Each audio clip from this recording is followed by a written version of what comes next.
Elite, what's going on? It's me, Captain Visor Days. We live action. You already know what it is. I'm here to bring you this week's Bleach chapter review on time, as promised, like I said last week. Now, this is Bleach chapter 566, titled, What is Your Fear? So the chapter starts out with Rukia and Renji falling down to the Serite, and they realize that it's overran by the Star Knights, and they devise a plan what to do when they land. So Rukia, she tells Renji, when you defeat an enemy, hide for a little bit. And she says, do you understand? And of course, at that point, we see Renji opens his eyes, and that was him dreaming / thinking about when they were falling down. And we see Renji, after he defeated Mask, yes, he went to hide, but he fell asleep because he realized it was morning time. And he said, you know, he's just going to go off and find the next Star Knight. And that whole time, he was being watched by a Star Knight we haven't seen in a while. One I don't really care about, goes by the name of Na. And Na, he actually was surprised that Renji fell asleep right there during the war in enemy territory, and he thought it was a trap. That's why, you know, he didn't just go attack Renji. So now that he had all that time to observe him, he said, you know, it's over for you, Red Monkey. But how much could he get from Renji by him just sitting there sleeping? I don't know. Maybe that has something to do with Nana's ability. Anyway, it cuts to Rukia. She's going about, and she realizes that she really can't sense the Ryatsu of any of the divisions.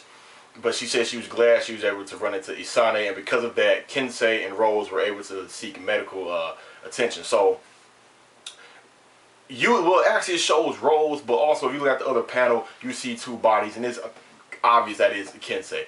Anyway, she says she goes on to feel like she can't even sense the enemy as well, but she says she's just gonna maybe wait for Renji to show up, and then they can attack the castle together. Then you see this slimy hand come out of nowhere, grab Rukia's hand. She jumps, she looks around like, what the hell? And of course, it's my boy, Asnot. Yeah, that's right, I said boy, because recently, the most recent interview Kubo had, that's when he went to Germany, and yes, he stated Asnot is a male. And he also stated Gin and Ukuyor are officially dead, and they will not come back. Yeah, I know. Those are some of my favorite characters in Bleach. Anyway, so at that point, Asnot says he's lonely. Where is my Zenbun Sakura? And they automatically realize who each other are. You know, Rukia is like, oh, you're the one who stole my brother's Bunkai. He says, oh, I know who you are. You're Byakuya Kuchi's sister. And at that point, he says, where is Byakuya? And she says, I don't have to answer that. And he says, well, if I kill you, will he show up? And then at that point, she has a little, you know, courage / cocky face, like, yeah, he might. And at that point, Asnot, you know, of course, prior to this, he takes off the Star Knight robe, and he shoots the light thorns. She goes to dodge. But as you see the light thorns hit the building structure, it's like it turns into or disperses this black gunk, which is the fear. And she realizes it. And of course, she puts up ice. You know, you activate her Shikai, and it goes through, and the gunk still hits her. And that's when Asnot said you can't block fear with ice. And at that point, it seems like it's taking effect. And Asnot is saying, like, do you feel it? Yeah, this is what it is. Like, you know, you can't escape from it. This is fear. And so that's when Rukia says, so this is fear, huh? And Asnot bent over saying, yeah, this is fear. Then she says, well, what is your fear? Is your fear that your fear won't work on someone else? And at that point, says to be continued. So, my whole thoughts about this chapter. Now, first thing first, I did not think it was going to continue on with Renji. I thought the whole thing was going to continue on with Rukia, but we see it start out with Renji. To me, in comparison, if you want to compare this chapter to last week's chapter, I enjoyed a whole lot better. Yeah, Renji is my boy, but overall, as far as what everything he had to deliver, last chapter delivered more than this one. However, yes, this one had action, and I'm pretty sure for Rukia fans, you know, you all love this chapter. I'm pretty sure you all did. So, the thing I want to talk about is Rukia. You know, Rukia, we all know I'm not too crazy about Rukia, but this Asnot and Rukia matchup, I knew it and I called it. I even said it in 2 of my reviews. I even said, I mean, this was like a predictable matchup because I said Asnot was going to have to fight 2 characters. A rematch with Byakuya or Rukia. And I said, and what other better person to fight besides Byakuya than Rukia? You know, Rukia, she's getting revenge for her brother and whatnot. But I always thought of this back when Asnot first showed his ability. I thought to myself, oh, it's probably easy to get around his ability. What if he fights someone who isn't afraid of anything or who doesn't have fear? You know, simple as that. And we see that was the case. But for Rukia, not to have fear, be affected by it, or not be afraid of anything. I mean, maybe this was due to the fact that she grew up very rough, or, you know, she just literally just didn't have anything to fear. I mean, it's crazy. If that's the case with Rukia, then so be it. It's kind of crazy, but it can make sense. But let's not, you know, Rukia fans, pump your brakes real quick. Okay, she won't feel the fear.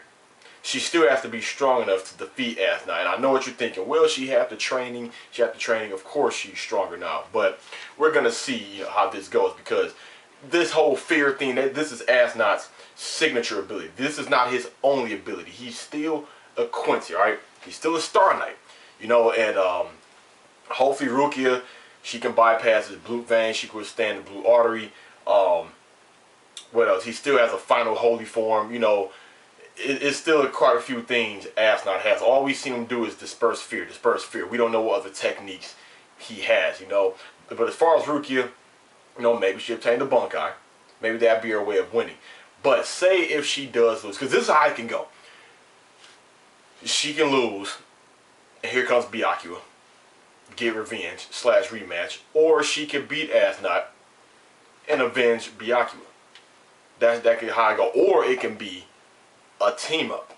Byakuya shows up right when Rukia has her back against the corner, and it could be Byakuya and Rukia versus Asnat. It could be that.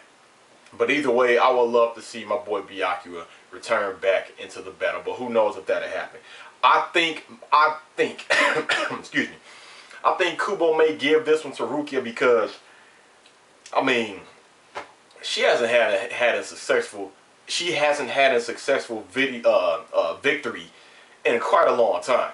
And this will be a good victory for her to defeat a Star Knight, especially someone like Asna, who took out her brother, you know, who took his Bunkai and everything. But this is also going to be an interesting fight because Asna, now he has to prove that he can defeat his enemy without a Bunkai being stolen, even though he still wanted his Zenbun Zakura back. So I'm pretty interested to see how this is going to go. I'm rooting for Asna, of course, but we all know he's going to lose. You know, he's a villain. That's how it goes in stories. With Renji versus Nana, I never thought this would be a matchup.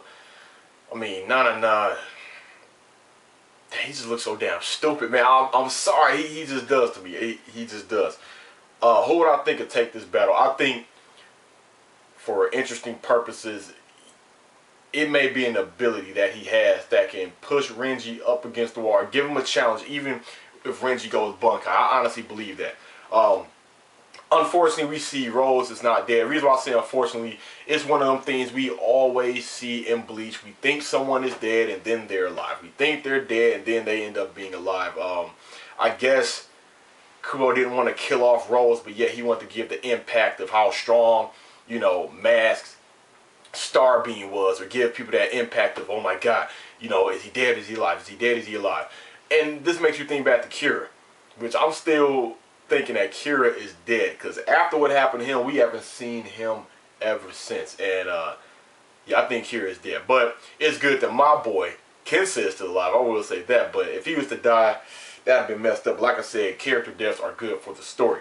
Other than that, that was pretty much it for the chapter, man. I mean, to me, the chapter wasn't mind-blowing or edge of your city. It was pretty straight. But next week, I think the battle will go on between Asnat and Rukia. Maybe it may switch to Renji and Nana, or maybe someone else. But most likely the full chapter will be against Rukia and Asnat. But other than that, I feel like a short chapter, so it feels like a short review. But hey, I delivered on time. Excuse me, as promised. Give me your thoughts, comments, and concerns. Tell me what you think. Do you think Rukia will defeat Asnat, or do you think Byakuya will come down and save the day? Let me know down below. Thanks again for watching. It's me, Captain Rob. See you all next week. Signing out.